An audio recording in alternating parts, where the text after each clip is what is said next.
So you're right. There was a second contraction in a row in Q4, and there might be more to come in Q1 and perhaps even Q2.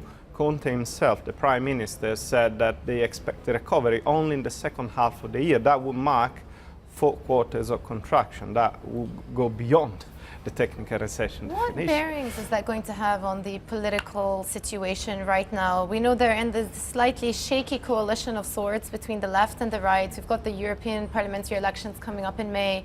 With the economic backdrop so weak, whose hand does it strengthen relatively?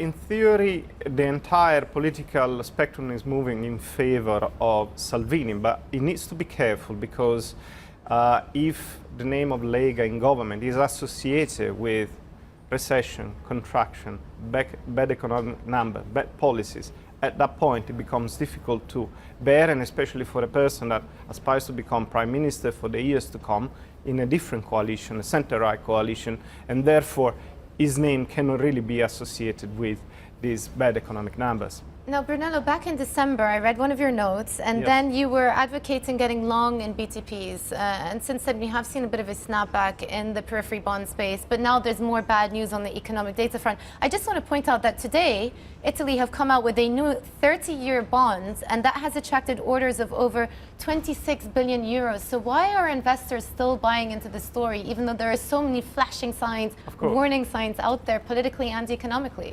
Yeah, so we need to distinguish the various bits.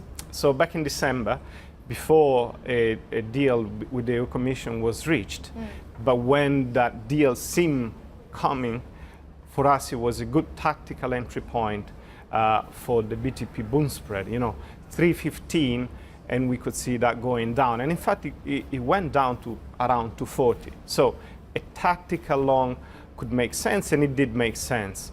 Now, as we reach a level in which you really need to have a strong risk appetite to go further long, we will suggest much more caution.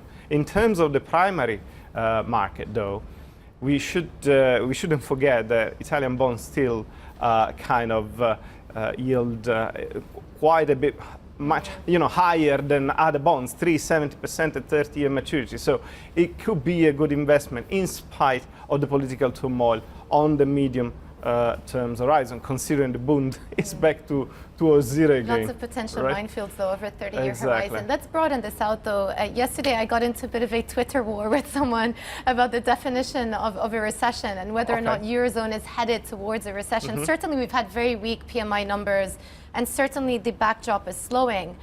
Do you envisage an actual Eurozone recession at any point in the near future? We might see one. We don't think 2019 is the year of a recession. It's more a year of a marked slowdown where Eurozone economic activity returns towards potential or slightly below that. The problem is that potential is very low. It's around, at Eurozone level, maybe around 1%. Just consider Germany is 1.25%, and that's the economic powerhouse of Europe. So you can imagine the entire Eurozone having growth potential maybe around 1%. So growth is returning towards that, perhaps slightly lower. More challenging for us will be 2020, because at that point a number of risk factors would have been accumulated for a few months, and this is the time in which even the policy response that we have already seen coming endogenously from the ECB, that is postponing potentially the beginning of its tightening cycle, might not be enough, and in which case we might get into a recession scenario. Hi, I'm Joanna Bersecci, and thank you for watching. You can check out more of our videos by clicking on the boxes on the screen.